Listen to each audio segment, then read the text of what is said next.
There is a silent voice inside you that keeps saying, not enough money, not enough time, not enough opportunities, not enough luck.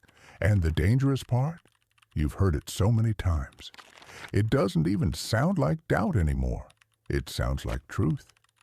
But what if I told you that voice is the very thing keeping you broke? Not your job, not your environment, not your past, your thinking. Because poverty is not just a condition, it is a pattern. And once that pattern lives in your mind, it quietly shapes every decision you make, the risks you avoid, the chances you never take, the opportunities you don't even see. And over time, it builds a life that feels smaller than what you're capable of. Now listen carefully. This is not about blaming you. This is about waking you up. Because in this audiobook, The Mindset Keeping You Broke, you're going to uncover something most people never realize. You don't become rich by chasing money. You become rich by changing how you think. In this audiobook, you will discover the hidden patterns that separate those who stay stuck from those who quietly build power, freedom, and control over their lives. We will break this journey into chapters, chapter by chapter, layer by layer. You will learn why "I can't afford it" is one of the most dangerous phrases you can repeat, why comfort is costing you more than failure ever will, why most people are addicted to survival and afraid of growth, and how to rewire your thinking so your mind stops working against you and starts working for you. This is not hype. This is not fantasy. And this is not financial advice. This is mental reconstruction. Because if you don't change how you think about money, you will always sabotage how you earn it, keep it, and grow it. Here's the truth. Most people never say out loud, your income is limited by your identity, and your identity is built by your thoughts. So if your thoughts are small, your life will be small too. Let that sit with you for a moment, because here's a line I want you to remember, a line that might change the way you see everything from this point forward. You are not broke because of your bank account. You are broke because of your belief system. And the moment you change that, everything begins to shift. Now, before we go deeper, make a quiet decision, not a loud one, not something you announce, just a decision inside your own mind, that for the next few hours, you will listen differently, not for entertainment, not for motivation, but for transformation. And if at any point something hits you, something real, don't just let it pass. Pause, think, let it land. And if this journey resonates with you, if you feel something shift even slightly, hit like or share in the comments what moment hit you the hardest. Not for me, but as a contract with yourself, that you are no longer going to think the same way, because this is where it begins. Chapter 1. The Invisible Prison. Most people think poverty is about money. It's not. It's about perception. Two people can stand in the same room with the same opportunities, the same resources, the same time, and walk away with completely different results. Why? Because they don't see the same world. One sees limits, the other sees leverage. One sees cost, the other sees potential. And that difference, that invisible filter, that is the prison. You see, poor thinking doesn't always sound negative. Sometimes it sounds practical. Sometimes it sounds responsible. Sometimes it even sounds smart. I shouldn't risk it. I'll wait for the right time. I can't afford to lose what I have. But underneath all of that is fear dressed up as logic, and fear is expensive. Because every time you choose safety over growth, you pay with opportunity. Every time you avoid discomfort, you delay progress. Every time you say maybe later, you reinforce a life that never changes. Think about that. How many times have you told yourself, I'll start when things calm down. I'll invest when I have more money. I'll try when I feel ready. But things never calm down. Money never feels like enough. And ready never comes. Because ready is not a feeling. Ready is a decision. And most people never make it. They stay in the same loop, working hard, but not moving forward. Busy, but not building. Surviving, but not expanding. And here's the uncomfortable truth. You can work 12 hours a day and still think like someone who will never escape. Because effort without the right mindset is just exhaustion. Let me say that again. Effort without the right mindset is just exhaustion. That's why some people stay stuck for years, while others change their entire life in a fraction of that time. It's not about how hard they work. It's about how they think. The poor mindset asks, what if I fail? The rich mindset asks, what if I grow? The poor mindset avoids problems. The rich mindset solves them. The poor mindset protects what little it has. The rich mindset builds something bigger. And this is where everything begins to shift. Not when your income changes, not when your environment changes, but when your questions change. Because the quality of your life is determined by the quality of the questions you ask yourself daily. If your mind keeps asking, why is this happening to me? You will always feel like a victim. But if your mind starts asking, how can I use this? You begin to take control. Same situation, different mindset, different outcome. Now, here's something deeper, something most people don't realize. Your brain is not designed to make you rich. It is designed to keep you safe. And safety often looks like staying the same. So when you try to grow, when you try to step into something bigger, your mind will resist. It will create doubt, excuses, distractions. Not because you're weak, but because you're unfamiliar. And unfamiliar feels dangerous. That's the trap. Because if you obey that feeling, you stay exactly where you are, year after year. Same patterns, same limits, same results, and slowly, you start believing that this is just how life is, that this is your level, that this is your ceiling, but it's not. It never was. It was just your thinking, and thinking can be changed, but only if you're willing to question it, only if you're willing to challenge the voice that says, this is enough. Because deep down, you already know it's not. And that quiet discomfort you feel sometimes, that feeling that you're meant for more, that is not greed, that is awareness. Awareness that you've outgrown the mindset you've been living in. And once you see it, you can't unsee it. Which brings us to the next step. Because recognizing the prison is only the beginning. Escaping it requires something most people avoid. And in the next chapter, we're going to face it directly. Chapter 2. The Comfort Trap. There is a place that feels safe, but slowly destroys your future. It doesn't look dangerous. It doesn't feel painful. In fact, it feels familiar, predictable, manageable, comfortable. And that's exactly why it's so dangerous. Because comfort is not where you grow. Comfort is where you stay the same.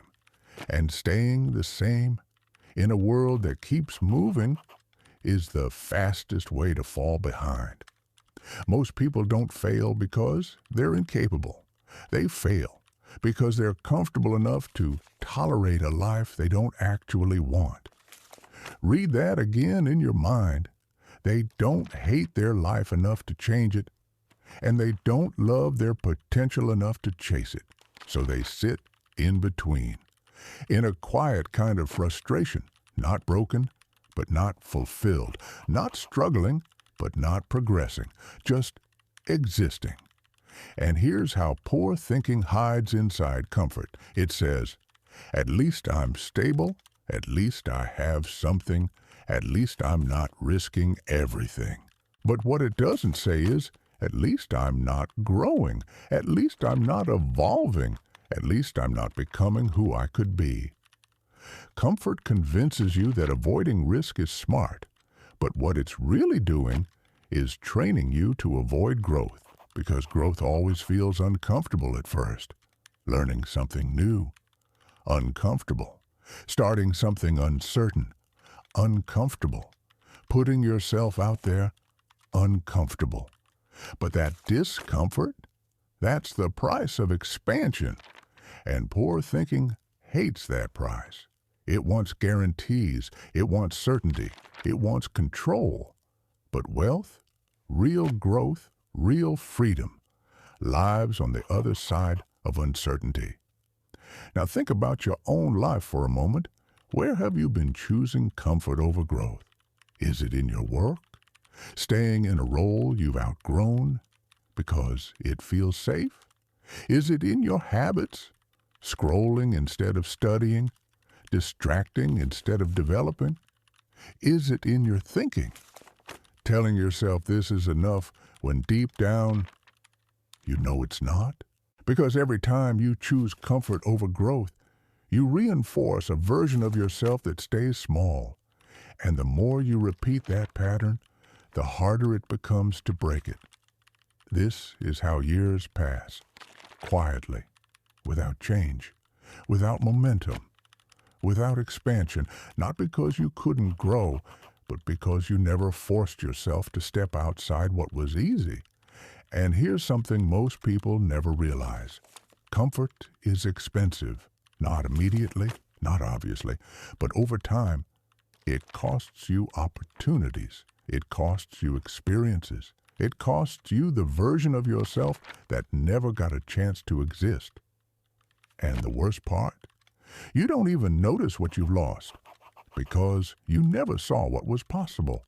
That's the real loss. Not money, not status, potential, untouched, unrealized, unlived. Now let me give you a shift, a simple one, but powerful. Instead of asking, how can I stay comfortable? Start asking, where am I too comfortable? That question alone will start exposing the patterns holding you back. Because growth begins with awareness, and awareness begins with honesty. Honesty about where you're settling, where you're avoiding, where you're playing small.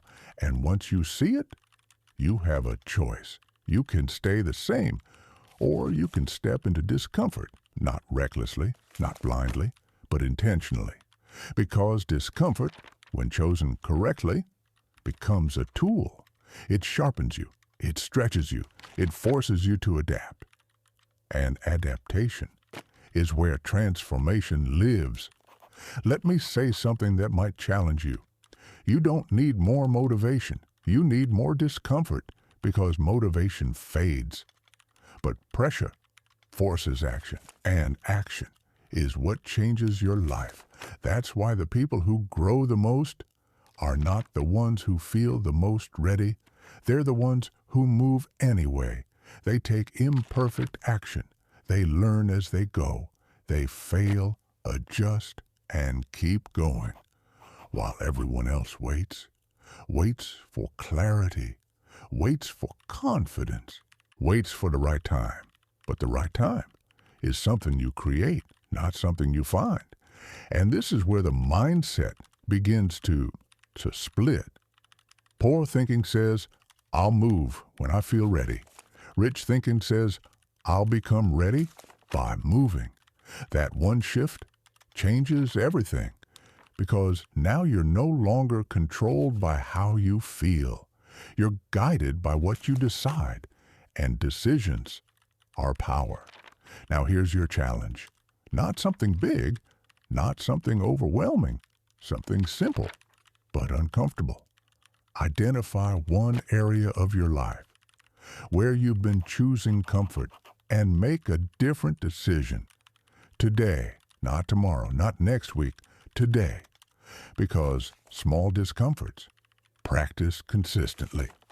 Build the capacity for bigger changes, and over time, that becomes your new identity. Not someone who avoids discomfort, but someone who uses it. And that's where everything begins to change. Because once you stop protecting your comfort, you start expanding your life. But here's the next layer, and it's deeper than comfort. Because even when people step outside of it, many still stay stuck. Not because of what they do, but because of how they think about money itself. And in the next chapter, we're going to break one of the most dangerous beliefs that silently keeps people broke for life. Dear friend, we are just starting to work on this channel, so your likes and subscriptions will greatly help us grow. Don't be indifferent. Thank you. Chapter 3, The Lie. You were taught about money. There is a belief, quiet, subtle, almost invisible, but it has shaped your decisions for years. And if you don't confront it, it will control your future without you even realizing it. The belief is this: money is limited. Not just logically, emotionally, deep down. Many people don't just think money is scarce, they feel it. And that feeling changes everything. Because when you believe there isn't enough, you stop thinking about creating and start thinking about protecting. You hold tighter, you risk less, you shrink your decisions, you begin to operate from fear instead of possibility. And that is the foundation of poor thinking. Now let's be clear, this isn't about ignoring reality. Yes, money can be tight. Yes, life can be difficult. Yes, resources can feel limited, but the mindset you choose in response is what determines your future. Because scarcity thinking doesn't just reflect your situation, it reinforces it. When your mind is focused on not enough, it stops looking for how to create more. And that's the trap. Because wealth is not built by those who focus on what they lack. It is built by those who focus on what they can build. Now listen carefully to this shift. Poor thinking says, there's not enough for me. Rich thinking says, I can create more. Same world, different mindset, different results. And this is not just theory. This is how people operate every single day. Some people see a problem and complain. Others see the same problem and build a solution. Some people see rising costs and panic. Others see rising demand and opportunity. Some people wait for better conditions. Others create better conditions. And over time, those small differences in thinking create massive differences in outcomes. Now let me show you something deeper. Scarcity thinking is not always loud. It doesn't always say I'm broke. Sometimes it sounds like I'll never be able to do that. That's too expensive for someone like me. People like me don't make that kind of money. And those words, they may feel harmless, but they close doors, not externally, internally, because the moment you believe something is not for you, you stop looking for ways to reach it. Your brain shuts down possibility. And when possibility shuts down, progress stops. That's why one of the most powerful shifts you can make is changing one simple phrase from I can't afford it to how can I afford it? That question alone reopens your mind. It forces your brain to engage, to think, to search, to create. And that's where solutions begin. Because your brain is like a tool. If you give it a closed statement, it shuts down. If you give it an open question, it goes to work. So every time you say, "I can't," you are training your mind to stop. But every time you ask, "How can I?" you are training your mind to expand. And expansion is the beginning of wealth. Now here's where it gets even more real. Many people say they want more money, but their daily thinking contradicts that desire. They avoid learning about it. They avoid talking about it. They avoid taking risks that could grow it. Why? Because deep down, they don't believe they're capable of handling it. And that belief comes from years of conditioning, from what they were told growing up, from what they saw around them, from the environment that shaped their identity. Maybe you heard things like, "Money is hard to get. Rich people are greedy. Be grateful for what you have." And while some of those ideas sound harmless, they can create invisible limits. Limits that follow you into adulthood. Limits that shape your decisions without you even realizing it. And unless you question those beliefs, you will live inside them. That's why the first step to changing your financial reality is not earning more. It's unlearning what's been holding you back. Unlearning the idea that money is scarce. Unlearning the idea that success is for other people. Unlearning the idea that wanting more is selfish, because it's not. Wanting more, when it comes from growth, from contribution, from building something meaningful, that is not selfish. That is evolution. And the moment you allow yourself to think bigger, you begin to act differently. You start seeing opportunities where you once saw limits. You start asking better questions. You start making decisions that align with expansion, not survival. And that's where everything begins to change. Now here's something important. This shift doesn't happen overnight.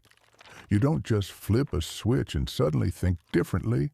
It's a process, a daily practice, a constant awareness of the thoughts you allow to stay, because your mind will try to go back to what's familiar, to what feels safe, to what it has repeated for years. But every time you catch that pattern and choose a different thought, you weaken the old belief and strengthen the new one. And over time, that becomes your default. Not scarcity, but possibility. Not fear, but creation. Not limitation, but expansion. But there's another layer, and it's one of the most dangerous habits of poor thinking. Because even when people start to think bigger, they still stay stuck. Not because they lack ideas, but because of what they do with their time. And in the next chapter, we're going to break down the hidden way people waste their most valuable asset without even realizing it. Chapter 4. Time, the asset you're quietly wasting. There is something more valuable than money, more powerful than talent, and more limited than opportunity: time. And yet, it's the one thing most people treat like it's endless. They protect their money, but they waste their hours. They budget their expenses, but they ignore their days. They think about what they spend, but never what they lose. And that's the hidden cost of poor thinking. Because poor thinking doesn't just show up in how you see money, it shows up in how you use your time. Now ask yourself honestly, not what you say, not what you post, but what you actually do. How are you spending your days? Because your time is a mirror. It reflects your priorities. And if your time is going into distraction, then your life is moving in that direction too. Let that sink in, because this is where many people get stuck. They say they want more money, more freedom, more control, but their daily actions say something different. Hours scrolling, hours consuming, hours escaping, and almost no time building, no time learning, no time creating, no time thinking. And over time, that pattern compounds, not in days, not in weeks, but in years. And suddenly, they look back and wonder why nothing has changed. But the answer was always there, in how they spent their time. Now listen carefully. This is not about being busy.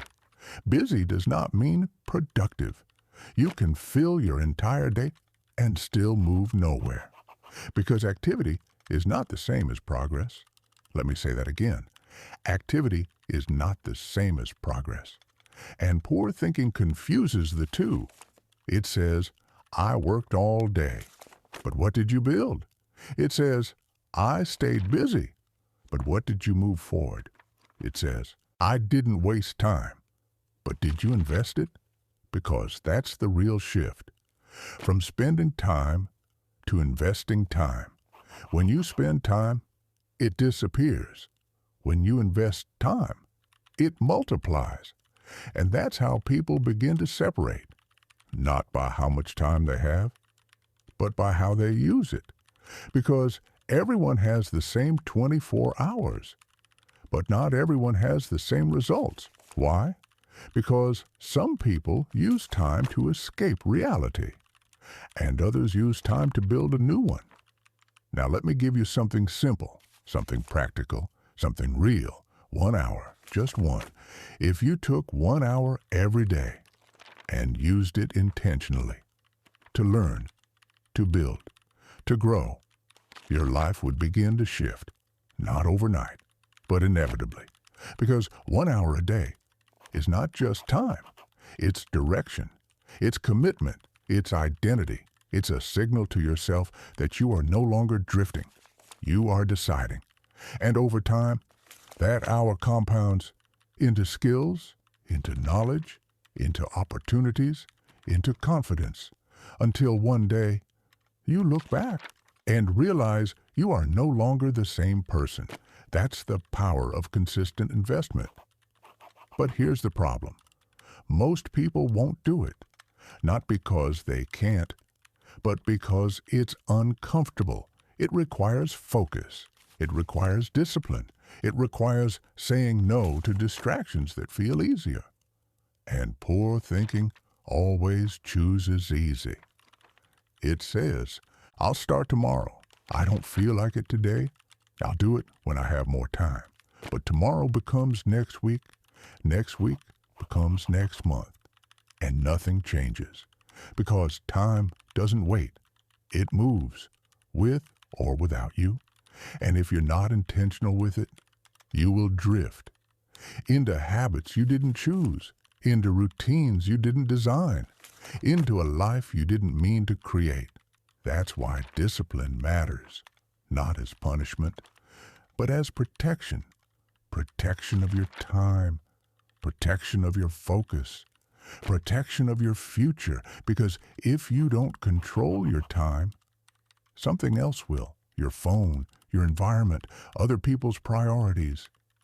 And before you know it, your day is gone with nothing to show for it. Now here's a shift. Stop asking, do I have time? Start asking, am I using it correctly? Because you already have the time. You just need to reclaim it. And once you do, everything begins to align. Your thinking sharpens. Your actions become intentional. Your progress becomes visible. And most importantly, you begin to trust yourself. Because every day you follow through, you build confidence. Not from motivation, but from proof. Proof that you can show up. Proof that you can commit. Proof that you can grow. And that proof changes your identity from someone who hopes to someone who builds. But there's something else, something even deeper than time, because even when people manage their time well, they still stay stuck, not because they lack effort, but because they lack ownership. And in the next chapter, we're going to confront one of the hardest truths, the one most people avoid, but the one that changes everything when you accept it. Chapter 5. The mirror you avoid. There is a moment, a quiet, uncomfortable moment, that most people spend their entire lives avoiding, not because they can't face it, but because it requires something difficult. Honesty. Not surface-level honesty. Not the kind you tell other people. Real honesty. The kind that strips away excuses. The kind that removes blame. The kind that looks directly at your life and says, "This is where I am because of how I've been thinking and acting." And for many people, that moment never comes, because it's easier to point outward, to blame the economy, to blame your job, to blame your past, to blame other people. And sometimes those things are real. But here's the truth that changes everything. Blame gives you comfort, but it takes away your power. Let that sit with you, because as long as you believe your life is controlled by something outside of you, you will always feel stuck, always waiting, always hoping, always dependent. But the moment you take ownership, you take control. Now, ownership is not easy. It means accepting that some of your struggles came from your decisions, your habits, your thinking patterns. And that's uncomfortable, because it removes the illusion that you're just unlucky, the illusion that you're stuck because of circumstances, the illusion that things will change without you changing. But once that illusion breaks, something powerful happens. You realize if your choices helped create your current situation, then new choices can create a different one. And that is freedom. Not easy freedom, not instant freedom, but real freedom. Because now you are no longer waiting, you are acting. Now think about this. Every result in your life is connected to a pattern, not a single moment, a pattern. Your financial situation, a pattern of decisions. Your habits, a pattern of repetition. Your mindset, a pattern of thoughts reinforced over time. And if you don't like the result, you don't just change the outcome, you change the pattern. That's where most people get it wrong. They want different results. Without different behavior, they want change. Without discomfort, they want growth. Without responsibility. But it doesn't work like that, because growth requires ownership. Ownership of your time. Ownership of your habits. Ownership of your thinking. Ownership of your future. And once you take that ownership, everything becomes clearer. You stop asking, "Why is this happening to me?" and start asking, "What am I doing that's creating this?" That question alone will shift your entire perspective, because now you're not a victim of your life. You're the architect of it. And architects don't complain about the structure, they redesign it. Now let's go deeper. There is a dangerous habit that poor thinking relies on, and it's this: waiting. Waiting for the right moment. Waiting for more confidence. Waiting for more money. Waiting for someone else to fix things. But waiting is just delayed responsibility, because every time you wait, you're choosing not to act, and that choice has consequences. Time keeps moving, opportunities keep passing, and your life stays the same. Now here's the shift. Instead of waiting for a better situation, start becoming better within your current one, because you don't need perfect conditions to grow. You need a decision. A real one. The kind that says, I'm done living like this. I'm done repeating the same patterns. I'm done avoiding what I know I need to do. And when that decision becomes real, not emotional, not temporary, but real, your actions begin to change. You start doing things you used to avoid. You start thinking differently. You start showing up with intention. And slowly, your life begins to reflect that shift. Not instantly, but consistently. Because consistency is what builds results. Not intensity, not bursts of motivation, but repeated action over time. Now let me give you something to hold on to. A simple truth, but one that most people ignore. You cannot change your life without changing yourself.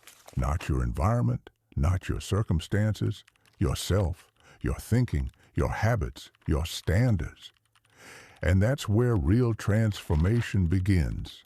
Not outside, inside, because once you change internally, externally, everything starts to align.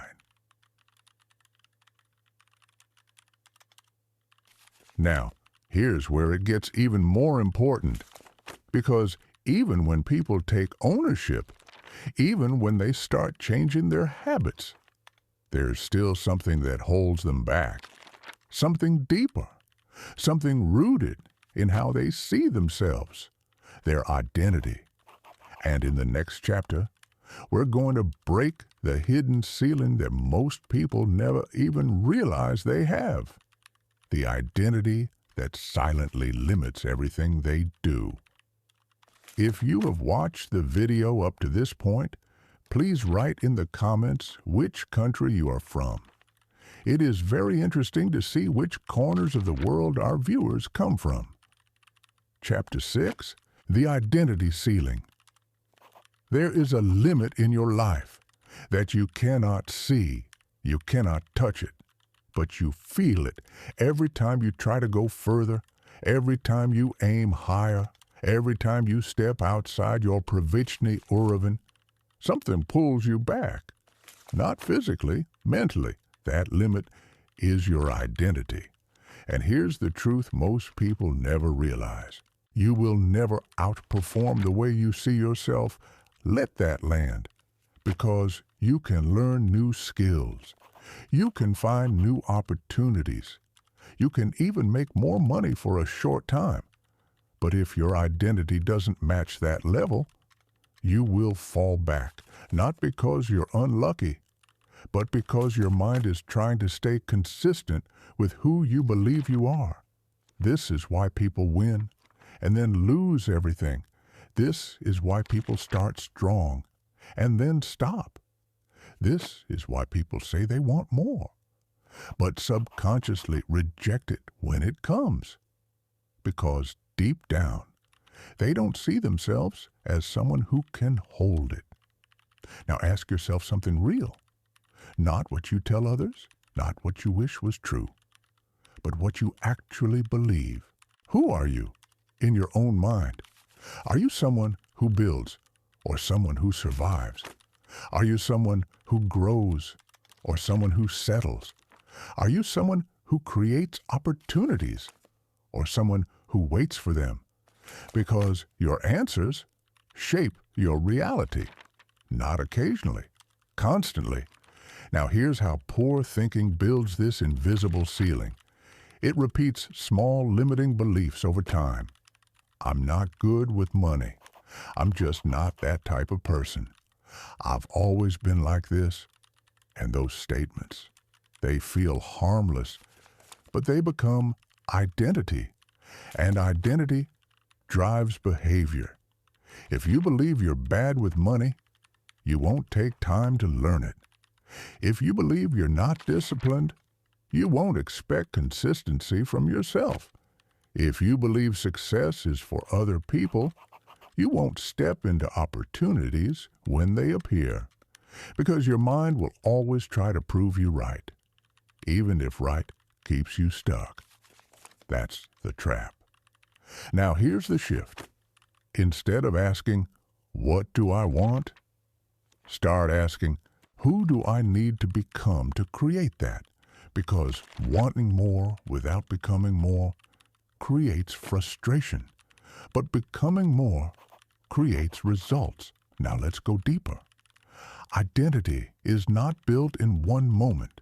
It's built through repetition, through daily actions, through the patterns you reinforce. Every time you follow through, you strengthen the identity of someone who acts.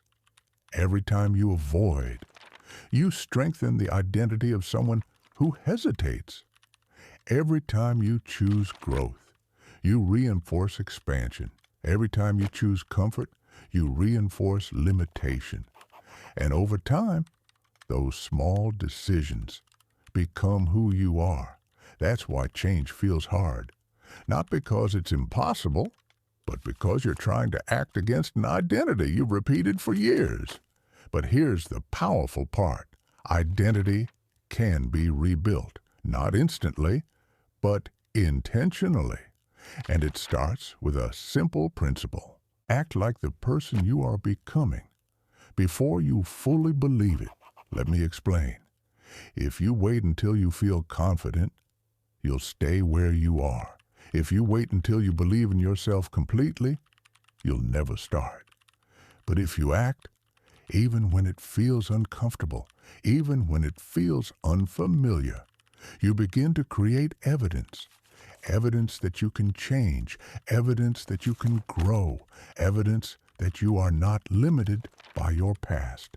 And that evidence starts to reshape your identity, slowly but powerfully. Now think about this. What would someone with a strong, growth-focused mindset do today? Would they waste hours on distractions? Would they avoid difficult decisions? Would they wait for the perfect moment, or would they act? Would they learn? Would they build? Would they push forward, even when it's hard? Because that version of you already exists, not physically, but mentally, as potential. And your job is to step into it, not perfectly, not all at once, but consistently, because consistency builds identity, and identity builds results. Now, here's something important. You don't need to become a completely different person overnight. You just need to stop reinforcing the old version of yourself. Stop repeating the patterns that keep you stuck. Stop telling yourself the same limiting stories. Stop acting in ways that contradict the future you want. Because every time you do, you strengthen the ceiling. But every time you choose differently, you raise it. And over time, that ceiling disappears. And what once felt impossible becomes normal. But here's the next layer, because even when people start changing their identity, there is something else that quietly pulls them back. Something external, something subtle, something most people never question. Their environment. And in the next chapter, now we're going to uncover how the people, information, and energy around you are shaping your mindset more than you think. Chapter 7, the environment that shapes you. You don't think in isolation. You don't grow in isolation. And you definitely don't stay stuck in isolation, whether you realize it or not.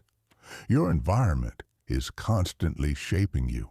Every conversation, every piece of content, every person you spend time with, every habit you tolerate around you, it all feeds your mind, and your mind builds your reality. Now here's the uncomfortable truth. If your environment is weak, your thinking will be weak. If your environment is distracted, your focus will be distracted. If your environment is average, your results will be average. Not because you lack potential, but because you are constantly being influenced, quietly, daily, without even noticing. That's how powerful environment is. Now think about this. If you spend time around people who complain, what do you start doing?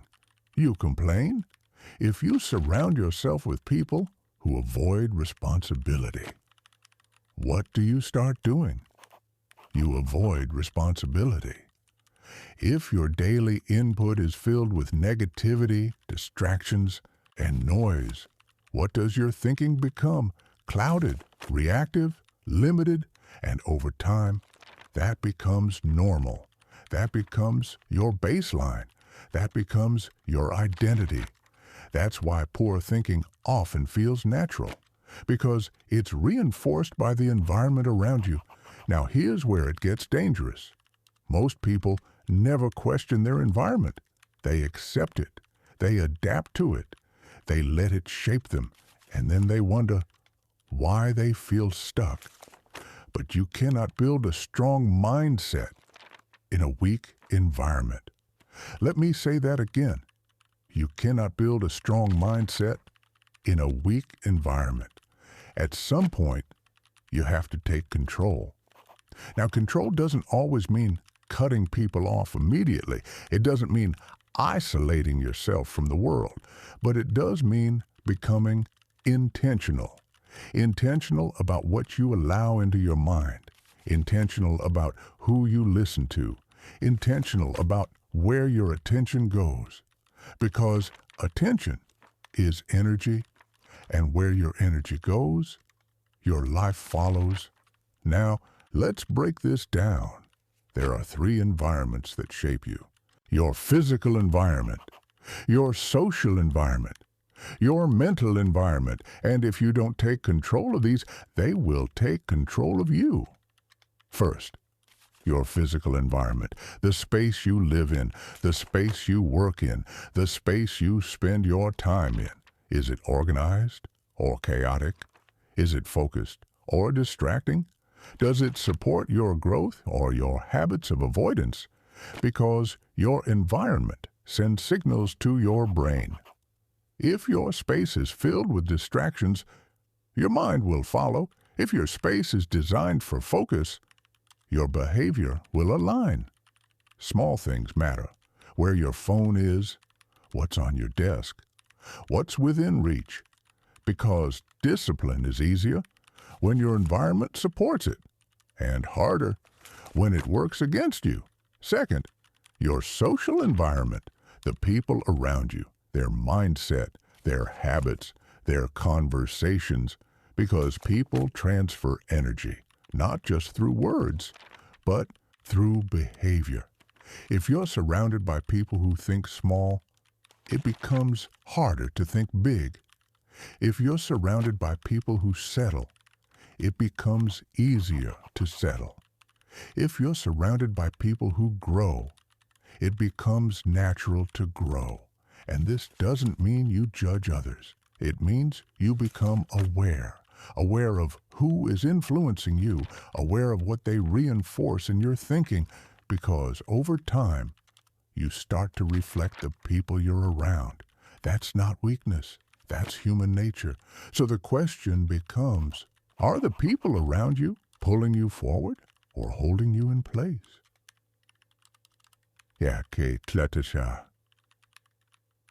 Third, your mental environment.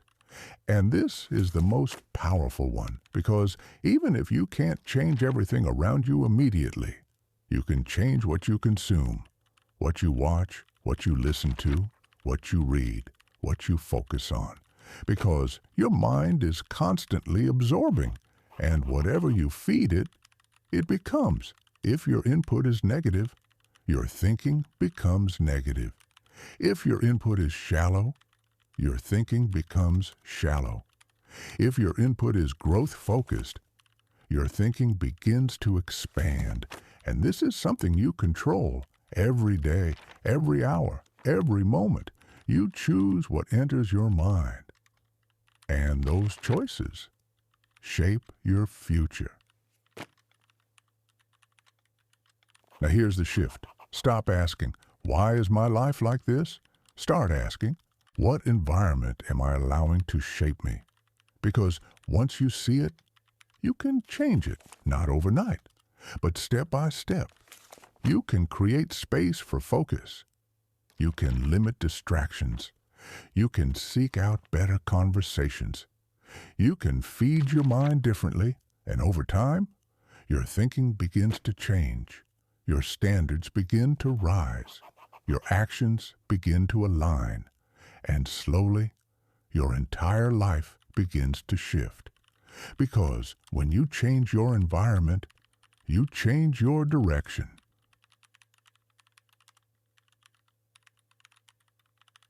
But here's where it gets even deeper.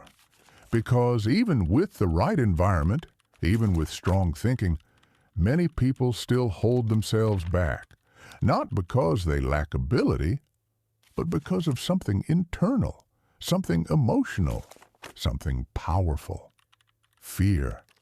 And in the next chapter, we're going to confront the hidden fears that keep people playing small, even when they know they're capable of more. Chapter 8. The fear that keeps you small. There is something inside you that doesn't want you to fail, but at the same time, doesn't want you to grow either. It whispers quietly, not loud enough to scare you, but strong enough to control you. Fear, not the obvious kind, not the kind that makes you run, the subtle kind, the kind that makes you hesitate, delay, overthink, the kind that convinces you to stay where you are, even when you know you're meant for more. And here's the truth most people never face. Fear is not the enemy. Avoiding it is, because fear is part of growth. Every level you step into comes with a new version of it. Fear of failure, fear of judgment, fear of losing what you already have, fear of stepping into something unfamiliar. And poor thinking tries to eliminate fear completely. It waits for confidence. It waits for certainty. It waits for everything to feel safe. But that moment never comes, because growth never feels completely safe. Let that land. If you wait until you feel no fear, you will wait your entire life. Now think about this. How many times have you stopped yourself? Not because you couldn't do something, but because you were afraid of how it would turn out, afraid of failing, afraid of looking foolish, afraid of being judged, afraid of being wrong. And instead of moving forward, you stayed still. You chose comfort. You chose safety. You chose the known. But what you really chose was limitation. Because every time fear stops you, it shrinks your world. It reduces your options. It keeps your life predictable, but small. Now here's where it gets deeper. Fear doesn't always say, don't do it. Sometimes it says, do it later. I need more time. I need to prepare more. I'll wait until things are clearer. And those words feel reasonable, but they create the same result. No action, no growth, no change. That's how fear hides, behind logic, behind excuses that sound smart, but lead nowhere. Now here's the shift. Instead of asking, how do I remove fear? Start asking, how do I move with it? Because fearless is not the goal. Forward is. Let me say that again. Fearless is not the goal. Forward is. Because courage is not the absence of fear. It's action in spite of it. And every time you act despite fear, you weaken its control. You prove to yourself that you can move anyway. And that proof builds confidence, not fake confidence, real confidence, the kind that comes from experience. Now, here's something important. Most fears are not based on reality. They're based on imagination. Your mind creates worst-case scenarios, rejection, failure, loss, embarrassment, and then reacts as if they've already happened. But in most cases, they haven't. And even if they do, they're rarely as bad as your mind makes them seem. But poor thinking treats fear as truth. It listens to it, obeys it, and builds a life around avoiding it. But rich thinking questions it, challenges it, moves through it. Because on the other side of fear is growth every single time. Now, think about this. Everything you want is currently outside your comfort zone. A better life, more income, more freedom, more control, all of it requires you to step into the unknown. And the unknown will always trigger fear. So the question is not, will I feel fear? The question is, will I move anyway? Because that decision determines everything. Now here's a practical shift. The next time you feel fear, don't run from it. Pause, observe it, and ask yourself, what is this fear trying to protect me from? Because often, it's trying to protect you from discomfort, from uncertainty, from temporary pain. But what it's also doing is blocking long-term growth. So instead of obeying it, acknowledge it, and then act anyway. Not recklessly, not blindly, but intentionally, because action is the only thing that dissolves fear over time. Not thinking, not waiting, not preparing endlessly. Action. Now here's the truth most people avoid. The life you want will require you to become someone who does uncomfortable things regularly. Not occasionally, regularly, because growth is not a one-time decision. It's a pattern. And that pattern includes fear, but also movement, progress, expansion. Now imagine this, a version of you who no longer waits for fear to disappear, who no longer avoids difficult decisions, who no longer delays action, but moves anyway, even when it's uncertain, even when it's uncomfortable, even when it's hard. That version of you is unstoppable, not because they're fearless, but because they don't stop. And that's the difference. But there's something even more subtle, even more dangerous than fear. Because fear stops you from starting, but there's something that stops you from continuing, something that causes people to begin and then quit over and over again. And in the next chapter, we're going to expose the hidden cycle that keeps people stuck in patterns of starting and never finishing. Chapter 9, the cycle of starting and stopping. There is a pattern that looks like progress, but leads nowhere. It feels productive, it feels exciting, it even gives you hope. But over time, it becomes one of the biggest reasons people stay stuck. Starting, and then stopping. Starting something new. Feeling motivated. Taking action for a few days, maybe a few weeks, and then slowing down, losing focus, quitting, and repeating the cycle again. A new idea, a new plan, a new beginning, but never a completion. And this cycle is exhausting, not physically, mentally, because every time you start and stop, you lose something, not just time, confidence, trust in yourself, belief in your ability to follow through. And over time, that loss builds until you start questioning yourself. Why can't I stay consistent? Why do I always lose momentum? What's wrong with me? But here's the truth. Nothing is wrong with you. You've just been conditioned to rely on motivation, and motivation is unreliable. It comes and goes. It spikes and then fades, and if your actions depend on it, your progress will always be inconsistent. That's why poor thinking chases motivation. It waits to feel inspired. It waits to feel ready. It waits to feel energized. But rich thinking builds systems. It builds discipline. It builds habits that don't depend on how you feel. Because feelings change, but systems keep you moving. Now think about this. How many times have you said, I'll start on Monday. This time, I'll be consistent. I feel motivated now. And for a moment, it feels real. But then life happens.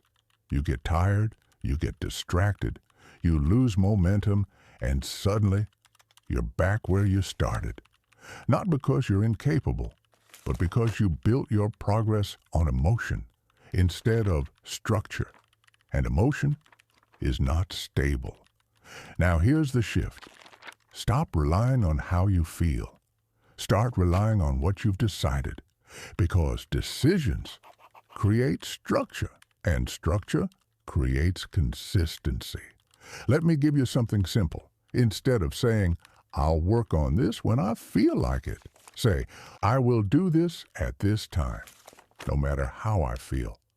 That one shift changes everything, because now you're not negotiating with your mood. You're following a standard, and standards create identity. Now here's where it gets deeper. The reason most people stop is not because the task is too hard, it's because they lose clarity.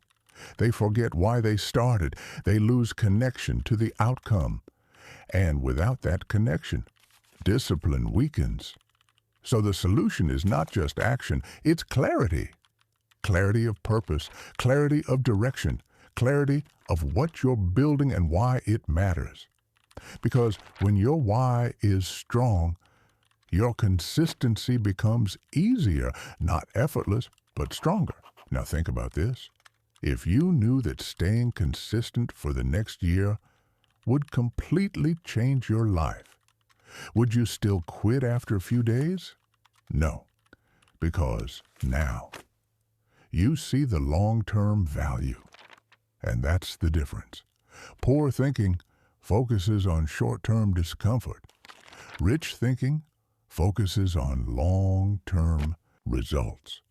Poor thinking says, this is hard right now. Rich thinking says, this is building something valuable. And that shift keeps you moving. Now let's go even deeper. Every time you stop, you reinforce a pattern of inconsistency, a pattern of quitting, a pattern of starting, but not finishing.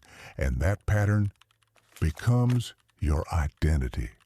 But every time you continue, even when it's hard, even when you don't feel like it, you build a different pattern, a pattern of discipline, a pattern of follow-through, a pattern of completion. And that pattern changes everything, because now you trust yourself. You know that when you start something, you finish it. And that trust is power. Now here's a practical step. Lower the intensity, but increase the consistency. Don't try to do everything at once. Don't rely on bursts of energy. Do less, but do it every day. Because consistency beats intensity every time. 1 hour every day is more powerful than 10 hours once a week. Small actions, repeated consistently, create massive results over time. That's how transformation works, not in spikes, but in patterns. Now imagine this, a version of you who doesn't stop, who doesn't restart over and over, who builds day by day, step by step, without needing motivation. That version of you is unstoppable, not because they're perfect, but because they're consistent. And consistency is what separates those who dream from those who build. But here's the next level, because even when you become consistent, even when you build discipline, there is still something that can destroy your progress. Something that looks harmless, but quietly drains your focus. Distractions. And in the next chapter, we're going to expose how distraction is designed to keep you broke, and how to take back control of your attention. Chapter 10. The War for Your Attention. There is a battle happening every single day, and most people don't even realize they're in it. Not a physical battle, not an obvious one, a silent one, a mental one, a war for your attention, because attention is the most valuable currency you have, more valuable than money. more powerful than time. Because wherever your attention goes, your life follows. Now here's the truth most people ignore. Your attention is being targeted constantly by your phone, by social media, by endless notifications, by content designed to keep you scrolling, watching, consuming, not building, not thinking, not growing, consuming. And the longer you stay in that loop, the weaker your focus becomes, the shorter your attention span becomes, the harder it becomes to do anything meaningful. That's the trap. Because distraction doesn't feel dangerous. It feels normal. It feels harmless. Just a few minutes, just one video, just a quick scroll. But those minutes turn into hours. Those hours turn into habits. And those habits turn into your life. Now think about this honestly. How many times have you picked up your phone without a reason? How many times have you planned to do something important and ended up distracted instead? How many hours have disappeared without you even noticing? That's not an accident. That's design. Because distraction is profitable. Your attention is someone else's business, and if you don't take control of it, you will lose it every single day. Now here's where poor thinking comes in. It says, I'll just relax for a bit. I deserve a break. This isn't a big deal. But what it doesn't say is you're training your mind to avoid focus. You're weakening your discipline. You're delaying your future, because every time you choose distraction, you reinforce a pattern of escape, a pattern of avoidance, a pattern of choosing easy over meaningful. And over time, that pattern becomes automatic. You don't even think about it. You just react. You just scroll. You just consume. And that's when control's lost. Now here's the shift. Stop asking, how do I avoid distractions completely? And start asking, how do I control my attention intentionally? Because distraction will always exist. But control is a choice. Now let's break this down. There are 3 levels of attention: passive attention, reactive attention, intentional attention. Most people live in passive attention. They consume whatever is in front of them. They scroll without thinking. They watch without purpose. They react to whatever appears, and that keeps them stuck. Reactive attention is slightly better. They respond to what's happening around them, but they're still not in control. They're still reacting, still following, still being pulled. But intentional attention, that's where power lives. That's when you decide what deserves your focus, what deserves your energy, what deserves your time. And everything else gets ignored. That's discipline, not forcing yourself to do everything, but choosing what matters and protecting it. Now here's something important. Focus is a skill, not a personality trait. And like any skill, it can be trained, but only if you stop weakening it. Every time you switch tasks quickly, every time you jump between distractions, every time you avoid deep work, you train your brain to stay shallow. But every time you focus, even for a short period, you strengthen it. You build the ability to concentrate, to think clearly, to work deeply. And that ability is what creates results. Now imagine this. You sit down for 1 hour.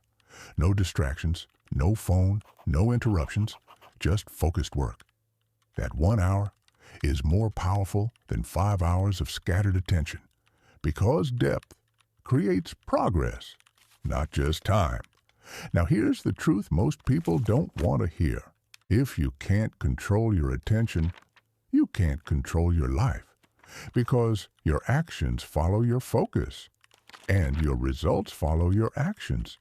So if your focus is scattered, your results will be too. Now let's get practical. Start small.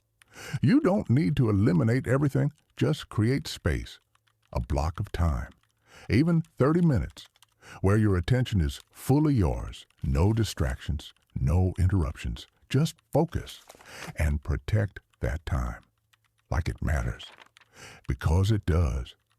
Now, here's what happens when you do this consistently. Your thinking becomes sharper.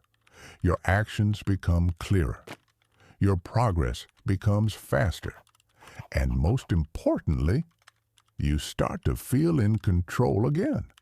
Not pulled in every direction, not reacting constantly, but deciding. And decision is power. Now think about the version of you who controls their attention, who doesn't get pulled into every distraction, who focuses deeply on what matters, who uses their time intentionally. That version of you builds, creates, grows, and over time wins, not by chance, but by control. But there's another layer, because even when you control your attention, even when you stay focused, there is something else that determines your growth. Something internal, something most people overlook, your standards. And in the next chapter, we're going to uncover how your standards define your results and why raising them changes everything. Hang on a sec. Write in the comments what you'd like us to talk about in the next video. We promise to read all the comments and pick the best and most relevant topics. Thanks. Chapter 11. The standard you tolerate. There is a quiet rule that governs your life, not your goals, not your dreams, not even your intentions, your standards, because you don't get what you want. You get what you tolerate. Let that sit with you, because this is where everything becomes real. You can say you want more money. You can say you want more discipline. You can say you want a better life. But if your daily standards don't match that, nothing changes, because your standards decide your actions, and your actions create your results. Now here's the uncomfortable truth. Most people have low standards, but high expectations. They expect success while tolerating distraction. They expect growth while allowing inconsistency. They expect change while repeating the same habits. And then they wonder why nothing moves. But life doesn't respond to what you expect. It responds to what you accept. And if you accept mediocrity, you will live in it. Now think about your own life. Where are your standards low? Be honest. Not what you tell others, what you actually tolerate. Do you tolerate wasting time? Do you tolerate breaking your own commitments? Do you tolerate distractions controlling your day? Do you tolerate staying in situations that limit your growth? Because every time you tolerate something, you reinforce it. You tell yourself, this is okay, even when deep down, you know it's not. And over time, that becomes your normal. That becomes your identity. That becomes your life. Now here's the shift. Stop focusing on what you want. Start focusing on what you refuse to tolerate, because that's where change begins. When you reach a point where you say, I'm done with this, I'm done wasting my time, I'm done breaking my own word, I'm done living below my potential, that moment is powerful, because it creates a boundary, and boundaries create standards. Now let's go deeper. Raising your standards is not about perfection. It's about consistency. It's about deciding this is who I am now and acting accordingly, even when it's inconvenient, even when it's uncomfortable, even when no one is watching. Because standards are not public. They're private. They show up in what you do when no one else sees it. Now here's something important. Your standards must be visible in your actions. Not just your thoughts, not just your plans, Your actions. Because if your actions don't change, your standards haven't changed. Let me give you an example. If you say, I value my time, but you spend hours distracted, that's not your standard. That's your intention. If you say, I want to grow, but you avoid difficult tasks, that's not your standard. That's your wish. Standards are proven through behavior, and behavior is what builds your life. Now here's the powerful part. When you raise your standards, everything around you begins to shift. Your habits improve. Your focus sharpens. Your discipline strengthens. Because now you expect more from yourself, not occasionally, daily. And that expectation changes your decisions. You stop negotiating with laziness. You stop justifying distractions. You stop accepting less than what you know you're capable of. And that shift creates momentum. Now imagine this, a version of you who does not tolerate wasting time, who does not tolerate excuses, who does not tolerate inconsistency, who holds themselves to a higher standard every single day. That version of you doesn't need motivation. They have structure, they have discipline, they have clarity. And that's what builds success. Not feelings, not temporary bursts of energy. Standards. Now here's the truth most people avoid. Raising your standards will make your life harder in the beginning. You will have to say no more often. You will have to do things you don't feel like doing. You will have to hold yourself accountable. But over time, it makes your life easier because you stop repeating mistakes. You stop wasting time. You stop drifting, and you start building consistently. Now here's a simple question. What is one standard you need to raise today? Not 10, not everything at once. One. Maybe it's your focus. Maybe it's your discipline. Maybe it's how you use your time. Choose one and commit to it, not perfectly, but consistently, because one raised standard leads to another and another until your entire life operates at a higher level. Yeah, but here's where it gets even more interesting, because once you raise your standards, once you take control of your time, your focus, your habits, there is still something that determines how far you go, something deeper, something internal, your ability to delay gratification.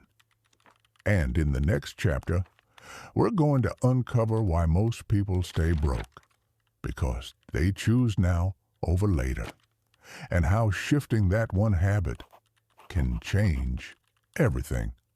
Chapter 12, The Trap of Now. There is a quiet decision that you make every single day, sometimes without thinking, sometimes without noticing. But over time, it shapes your entire life. The decision between now and later, between immediate comfort and long-term reward, between easy and meaningful. And this is where most people stay stuck, not because they don't want more, but because they choose what feels good now over what builds something later. Let that sink in, because this is one of the biggest differences between those who stay broke and those who build wealth. Poor thinking says, I want it now. Rich thinking says, I'll build it over time. Now think about your daily choices, not the big ones, the small ones, the ones that seem insignificant, scrolling instead of learning, watching instead of building, spending instead of investing, avoiding instead of improving. Each one feels small, feels harmless, feels like it doesn't matter, but over time, they compound into habits, into patterns, into results, and those results shape your life. Now here's the truth. Your life is not built in big moments. It's built in small decisions, repeated daily. And most of those decisions come down to one question.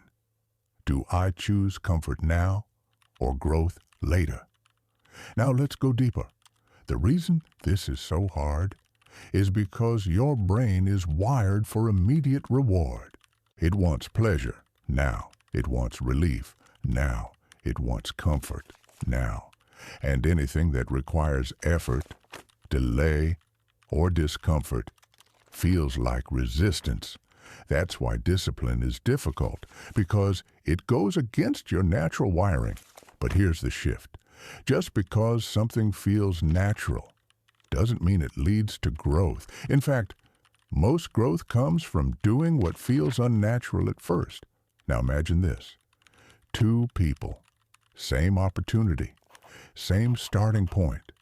One chooses immediate comfort, the other chooses delayed reward. One scrolls, the other studies. One spends, the other invests. One avoids, the other acts. At first, there's no visible difference. Both look the same. But over time, that gap grows, slowly, then suddenly, until one is living a completely different life. Not because they had more talent, not because they had more luck, but because they made different daily choices. That's the power of delayed gratification. Now let me give you a simple truth, but one that most people avoid. Everything valuable in your life requires patience. Skills take time. Confidence takes time. Wealth takes time. Growth takes time. And if you're not willing to wait, you will always settle for less. Now here's where poor thinking gets dangerous. It says, I'll enjoy now and figure it out later. But later becomes harder because you've lost time, you've lost momentum, you've reinforced patterns of avoidance, and now the cost is higher. That's the trap. Because choosing now feels easy, but choosing later creates freedom. Now here's the shift. Start seeing your decisions as investments, not just actions. Every time you choose discipline, you're investing in your future. Every time you choose growth, you're compounding your potential. Every time you delay gratification, you're building something bigger than the moment. And over time, those investments pay off. Not instantly, but inevitably. Now let's make this practical. The next time you're about to choose comfort, pause just for a moment and ask yourself, is this building my future or just satisfying my present? That question alone will change your decisions because now you're aware, now you're intentional, now you're choosing, and that choice is what separates people. Now imagine this, a version of you who consistently chooses long-term growth over short-term comfort, who invests time instead of wasting it, who builds instead of escapes. That version of you is not just disciplined. They are focused, clear, intentional, and over time, unstoppable. Because they understand something most people don't, that success is not about doing something extraordinary once. It's about doing the right things consistently over time. Now here's the reality. You don't need to eliminate all comfort. You don't need to become extreme. You just need to shift the balance. Choose growth more often than comfort. Choose investment more often than consumption. Choose long-term more often than short-term. And that shift will change everything. But here's the next layer, because even when you learn to delay gratification, even when you start making better decisions, there is still something that can quietly hold you back. Something internal. Something tied to how you see failure. Because most people don't fail because they try. They fail because they stop trying. And in the next chapter, we're going to break down the truth about failure and why understanding it is the key to unlocking real growth. Chapter 13, The Truth About Failure. There is one word that stops more people than anything else. Failure, not lack of money, not lack of time, not lack of opportunity. Failure, or more accurately, the fear of it. Because most people are not afraid of working hard. They are afraid of trying and not succeeding, afraid of putting in effort and seeing no result, afraid of taking a risk and losing, afraid of stepping forward and falling short. And because of that fear, they stay still, they avoid, they delay, they wait. But here's the truth that changes everything. Failure is not what's holding you back. Your definition of it is. Let that sink in. Because poor thinking sees failure as an end, a sign that you're not capable, a reason to stop, a confirmation of doubt. But rich thinking sees failure as data, feedback, information, a step in the process. Now think about this. Every skill you have today came from getting it wrong first. Walking, speaking, learning anything new. You didn't succeed immediately. You failed repeatedly. But you didn't call it failure back then. You called it learning. So what changed? Your perspective. Somewhere along the way, failure became something to avoid instead of something to use, and that shift keeps people stuck. Now here's the reality. If you're not failing, you're not growing, because growth requires expansion, and expansion includes mistakes, includes missteps, includes moments where things don't go as planned. That's not weakness, that's progress. Now here's where poor thinking gets dangerous. It says, if I fail, it means I'm not good enough. But that's not true. Failure doesn't define your ability. It reveals your process. It shows you what works and what doesn't. And that information is valuable, but only if you use it. Now think about this. Two people fail at the same thing. One stops, the other adjusts. Same failure, different response, different outcome. The one who stops confirms their limitation. The one who adjusts builds their capability. That's the difference, not the event, but the interpretation. Now here's the shift. Stop asking, what if I fail? Start asking, what will I learn if I do? Because that question removes fear and replaces it with curiosity. Now failure becomes part of the process, not something to avoid, but something to move through. Now let's go deeper. Most people don't fail once. They fail in advance. In their mind, they imagine the worst-case scenario. They see themselves losing, embarrassed, rejected. And based on that imagination, they decide not to act. So they never even test reality. They stay in potential instead of stepping into experience. And that's the real loss, not failure, but inaction. Because you cannot grow from what you never attempt. Now, here's something important. Failure is only permanent if you stop. That's it. If you keep moving, keep adjusting, keep learning. Failure becomes temporary, just a step, not a destination. Now think about the people who succeed. Do you think they avoided failure? No. They experienced it repeatedly, but they didn't attach identity to it. They didn't say, I failed, so I'm a failure. They said, that didn't work. What's next? And that mindset creates resilience.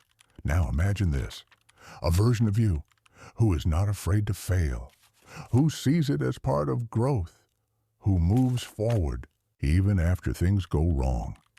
That version of you is powerful because they are not limited by fear. They are guided by learning, and learning leads to progress. Now here's a practical shift. The next time something doesn't go your way, don't react emotionally.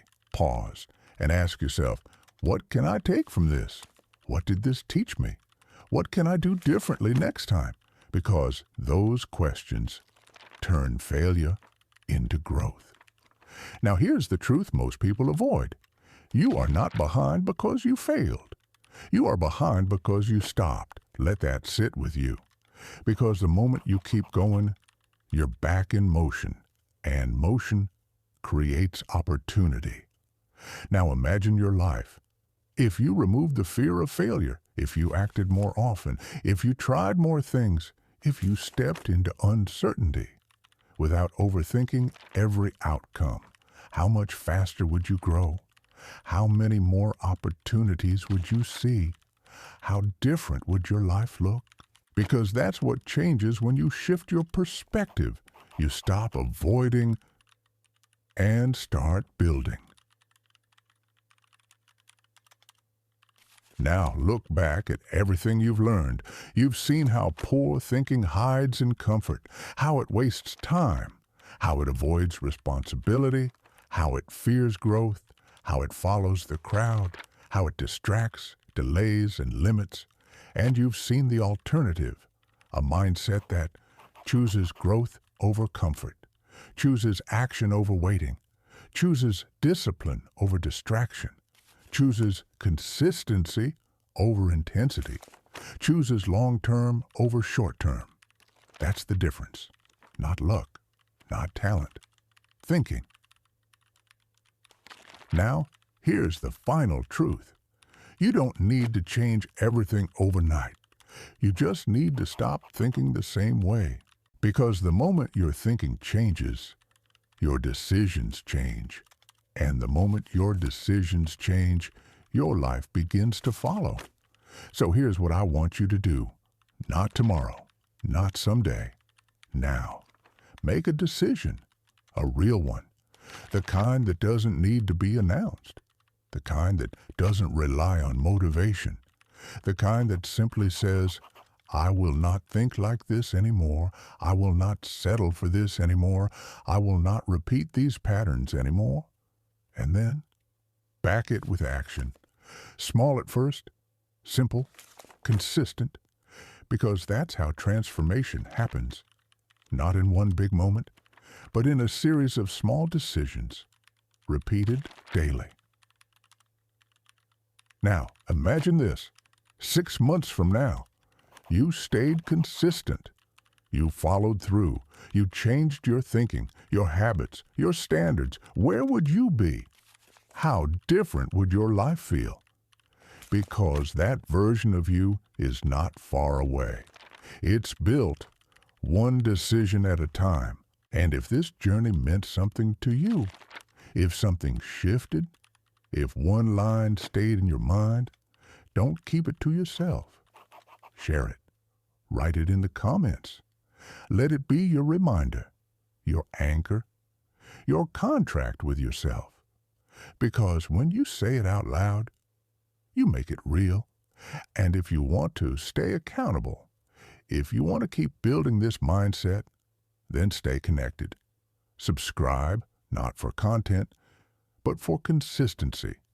Because growth is not a one-time event. It's a continuous decision, and you don't have to make it alone. Now take one last moment, pause, breathe, and remember this. Your life changes the moment your thinking does, not before, not later, the moment. And this is your turning point.